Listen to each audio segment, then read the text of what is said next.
Ici, nous sommes dans le bloc où on a mis en place donc les tomates. La tomate, les variétés, donc variété Saint-Pierre, la variété Saint-Pierre et la variété Ninja qu'on a mélangée ici dans cette parcelle-là. Et ces tomates-là aussi sont été récoltées également par les techniques culturelles utilisées ici à Makabandjimi. À savoir, donc nous avons fait les trous à peu près de 50 cm de profondeur et on a mis la matière organique dans les trous, alternée avec un peu de terre, un peu de chaux, les fientes de chauve-souris, les déjections des poules, qu'on appelle également fientes des poules, un peu de graisse. On a arrosé abondamment. On a laissé donc ces trous-là pendant un mois se fermenter, cette matière organique là. Et on a lancé la pépinière à côté, à un mois, la pépinière un mois. Et à un mois, dès que les plants ont atteint 2 à 3 feuilles, on a déplanté les pépinières pour les replanter dans les trous définitifs. Donc en respectant les écartements entre l'île et sur la ligne. Avec les entretiens hebdomadaires, avec les traitements bio, je peux expliquer comment nous avons fait ici là. Et nous avons donc traité nos plants de tomates là à base donc des plantes à action phytosanitaire. Le piment, l'ail, un peu de chaux, un peu de savon. Alors je vais essayer un peu d'expliquer clairement la composition. Donc nous avons prélevé donc 500 g de piment, les piments rouges, 4 litres d'eau. Mais lui, comme il a déjà expérimenté, comme il a mis une bonne quantité, là, vous allez voir par rapport à notre superficie, pour ne pas qu'il fasse des va-et-vient, il va se fatiguer. La quantité peut-être il va se mais vous allez prélever 500 g. 500 g.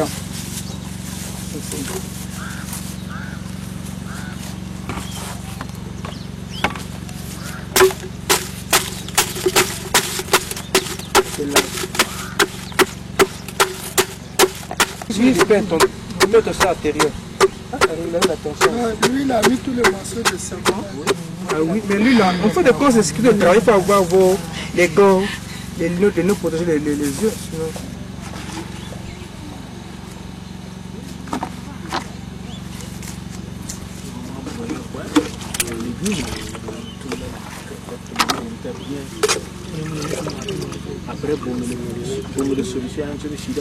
Vous voyez que là, il en est parce qu'il a mis une grande quantité. Vous avez vu, si vous voyez le volume là, c'est une grande quantité, il dilue.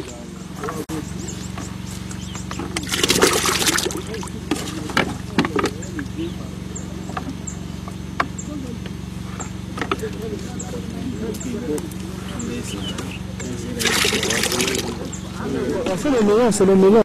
On compile le mélange, il n'y a pas de point. C'est par rapport à la méthode que vous allez utiliser. L'essentiel est que vous mélangez les vous allez filtrer.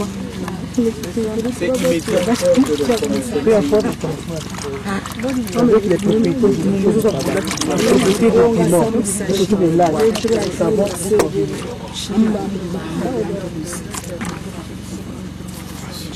Pour les irritations, il est habitué, fait que ça. Il est habitué à ses lunettes.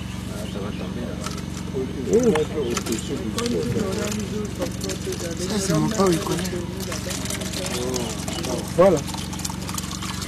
Un livre, comment on va appeler ça? Le jeu de table. Le jeu de table. Je m'en fous, il va pas dire. Donc il va filtrer. Alors, il va maintenant filtrer son mélange, le mélange. Il va filtrer. Il va d'abord essayer d'enlever quelques produits là. Là, ce qui va empêcher que le jus là sort là. Donc il met ça de côté. Il fait un tri. On procède avec un tamis aussi. Hein? On pourrait directement. Voilà. Donc pour utiliser le tamis pour. Il faut que tu aies chaussé que les footballeurs ont moins monnaie.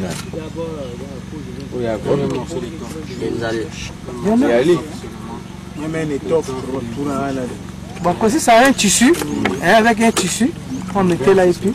On verse facilement.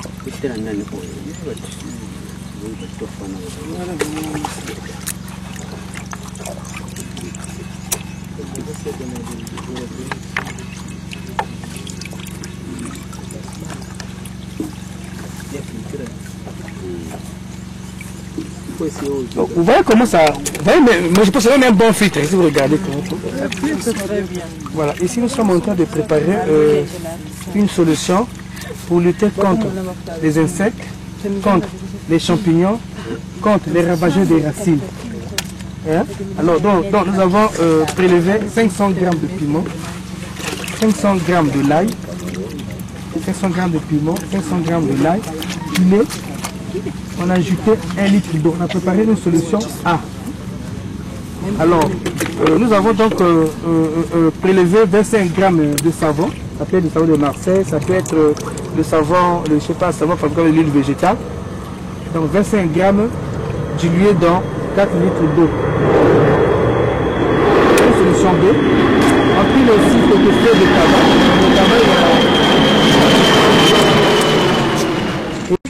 on sépare donc le jus avec quelques solides là.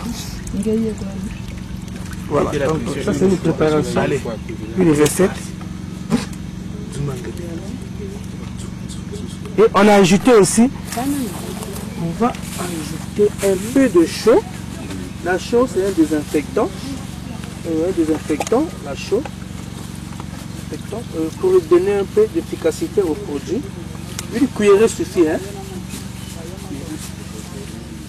Ce produit-là, si on fait le concentré. Oui, je prends exemple. Il y a par exemple. Un seul concentré, oui. On dilue un peu. Des jus, on fait sécher ça. Oui. Par exemple, des jus en poudre. Oui, oui. Vous mettez la poudre et vous ajoutez de l'eau. Si. Les jus fabriqués, j'ai passé la fabrication du délice. Le jus naturel là. Ça veut dire de concentré, oui, à sa peau. J'étais là aussi, j'ai participé pendant au moins 3 ans dans le chômage. On a travaillé, oui. Le chômage, on a fait un peu tout là. On s'est retrouvé là-bas aussi, le Costa Rica. Bon, mais il a trouvé notre créneau là.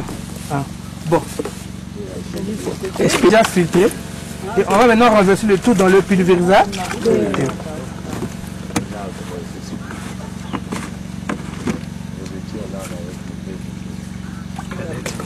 Là aussi, vous voyez, il y a un tamiseur ici là. Vous voyez, non?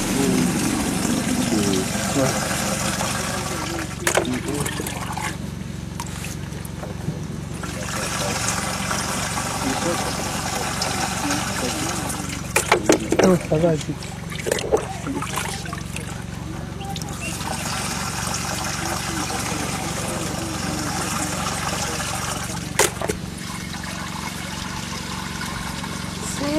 C'est bon. Posons toutes les questions. Hein. La mienne est la suivante. Parce que, oui. Comme il y a un peu de chaud. Est-ce que nos maraîchers ont cet instrument-là sur le pulvérisateur? Moi j'en ai 2. Bon, maintenant pour ceux qui n'en ont pas, comment ils peuvent faire s'y prendre? Avec ceux qui... 500 g d'ail, pilé, donc on a mis dans 1 litre d'eau et on a pris donc 25 g de savon de Marseille, dilué dans 4 litres d'eau. On a une solution B et on a mélangé les deux solutions dans un récipient de 5 litres d'eau. On a ajouté un peu de chaux, une cuillerée à soupe de chaux pour donner l'efficacité au produit. On a filtré dans le pulvérisateur, on a préparé la pression et directement on a épandu sur les plants. Voilà comment nous avons pu donc repousser et les insectes, et les champignons, et les acariens. Donc les traitements étaient faits hebdomadaires. Donc chaque semaine, on faisait ces traitements-là.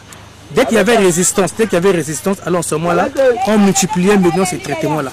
Voilà comment donc nous avons pu donc récolter ces fruits donc de gros calibre ici à la Kamandolou sur le sable avec les techniques culturelles bio, c'est-à-dire sans engrais chimiques, sans pesticides. Seul, je répète encore, le savoir naturel était appliqué sur le terrain. Donc nous avons des sources forestières ici qui ont beaucoup de vertus. On a préparé des solutions. Voilà comment nous avons pu réussir cette chose. Cette tomate-là, à 3 mois, donc là nous sommes en pleine récolte de la tomate. Nous avons des fruits, on a récolté de gros calibre. Des fruits de gros calibre qu'on a récoltés ici à Makamandolu sur le sable. Donc si les autres ONG peuvent donc emboîter le pas de l'Éden, donc l'engagement pour le développement durable de l'environnement, en ce moment-là, on pourra parler du développement durable. Parce que le développement durable, ce n'est pas seulement le fait de moderniser les villes. Non, il faut d'abord commencer par vulgariser les nouvelles techniques aux jeunes, surtout les jeunes désœuvrés, en vue de leur insertion et réinsertion à la vie active. Donc, je répète encore, il faut d'abord former les gens. Après la formation, on peut donc améliorer l'environnement, les infrastructures. Et en ce moment, on peut passer donc à la production à grande échelle. Donc, il faut commencer par ça. C'est ce que nous faisons ici, l'EDEN ici. Donc, la formation, le suivi, l'assistance et le conseil. Voilà comment l'espace EDEN est donc un espace bio qui produit donc des légumes également bio et qui peut donc contribuer à l'amélioration de la condition de vie de la population. Nous sommes ici au site de Makabanzilou. Ce site-là est situé donc à 17 km de Brazzaville Nord, sur la route nationale. Donc, nous sommes donc en pleine récolte ici.